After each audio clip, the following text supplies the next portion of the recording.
तक्षशिला विश्वविद्यालय का इतिहास।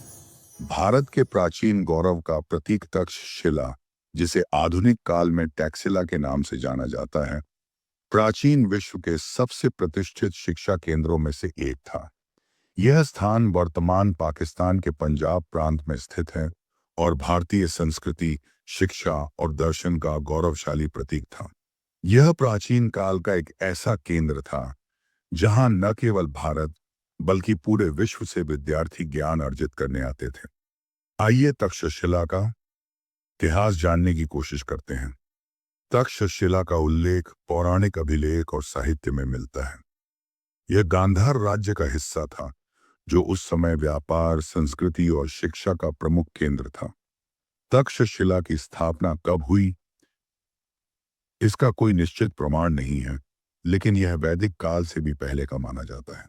यह स्थान प्राचीन व्यापार मार्गों के संगम पर स्थित था, जो इसे विभिन्न सभ्यताओं के बीच सेतु का कार्य करने वाला महत्वपूर्ण केंद्र बनाता था। तक्षशिला विश्वविद्यालय की भव्यता। तक्षशिला केवल एक इमारत नहीं थी, बल्कि पूरे शहर को एक विश्वविद्यालय के रूप में देखा जाता था। यह क्षेत्र लगभग 500 हेक्टेयर में फैला हुआ था, जिसमें अलग अलग शिक्षण केंद्र, पुस्तकालय और छात्रावास शामिल थे। यहाँ 10,000 से अधिक छात्र यहाँ अध्ययन करते थे। तक्षशिला किसी संगठित विश्वविद्यालय की तरह नहीं था, जैसा आज हम देखते हैं। यह एक विशाल शिक्षण केंद्र था, जहाँ विद्वान और छात्र गुरु शिष्य परंपरा के माध्यम से ज्ञान अर्जित करते थे।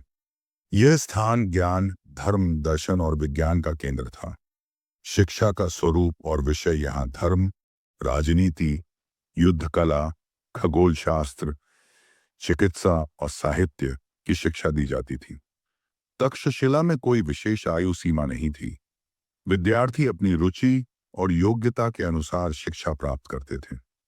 यहाँ लगभग 60 से अधिक विषय पढ़ाए जाते थे, जिसमें चिकित्सा, शस्त्र विद्या, संस्कृत व्याकरण और खगोल शास्त्र जैसे विषय शामिल थे। शिक्षा प्रणाली पूरी तरह से गुरु शिष्य परंपरा पर आधारित थी।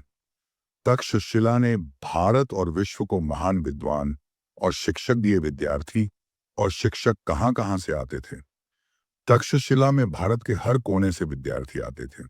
इसके अलावा यह स्थान विदेशी विद्यार्थियों के लिए भी आकर्षण का केंद्र था। मध्य एशिया, ईरान, चीन, तिब्बत और दक्षिण पूर्व एशिया के विद्यार्थी यहाँ शिक्षा ग्रहण करने आते थे। तक्षशिला की ख्याति ग्रीस और रोमन साम्राज्य तक फैली हुई थी।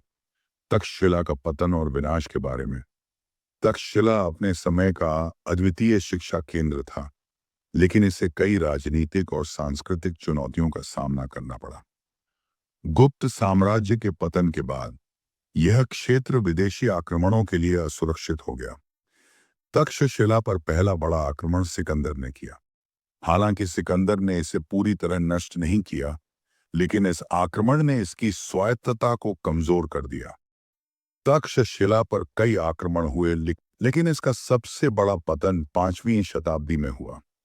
तक्षशिला को जलाने का सबसे बड़ा श्रेय हूण शासक मिहिरकुल को दिया जाता है। मिहिरकुल एक अत्यंत क्रूर शासक था, जो बौद्ध धर्म और शिक्षण संस्थानों का विरोधी था। मिहिरकुल ने तक्षशिला और अन्य बौद्ध शिक्षण केंद्रों को नष्ट कर दिया। हूण शासक मिहिरकुल के आक्रमण से लगा। मिहिरकुल एक क्रूर शासक था, जो बौद्ध धर्म और शिक्षण संस्थानों का घोर विरोधी था। उसने तक्षशिला और अन्य बौद्ध शिक्षा केंद्रों को जलाकर नष्ट कर दिया। बौद्ध धर्म के पतन और ब्राह्मणवादी परंपराओं के उभार ने भी तक्षशिला को कमजोर किया। धार्मिक संघर्षों और राजनीतिक अस्थिरता ने इस विश्वविद्यालय की समृद्धि को समाप्त कर दिया। इस हमले के बाद तक्षशिला कभी अपनी पुरानी स्थिति में वापस नहीं आ सका। इसका प्रमाण चीनी यात्री हुएनसांग और फाहियान ने अपने यात्रा वृतांतों में तक्षशिला के पतन का उल्लेख किया है। पुरातात्विक खोजों से यह स्पष्ट होता है कि तक्षशिला के अवशेष हूणों के हमले के बाद बर्बाद हो गए थे। तक्षशिला के पतन का परिणाम तक्षशिला के विनाश ने भारतीय समाज, शिक्षा और संस्कृति पर गहरा प्रभाव छोड़ा। भारतीय शिक्षा प्रणाली, जो तक्षशिला जैसे केंद्रों पर आधारित थी, कमजोर हो गई। बौद्ध धर्म, जो तक्षशिला का प्रमुख आधार था, धीरे धीरे भारत से लुप्त हो गया और दक्षिण पूर्व एशिया, तिब्बत और चीन में फैल गया। भारत में शिक्षा का केंद्रीकरण नालंदा और विक्रमशिला जैसे केंद्रों पर हुआ, लेकिन वे तक्षशिला जैसी वैश्विक प्रतिष्ठा नहीं पा सके। भारतीय सभ्यता और संस्कृति के ज्ञान का प्रसार धीमा हो गया। इस वीडियो को अपने दोस्तों को जरूर शेयर करो। पूरा वीडियो देखने के लिए धन्यवाद।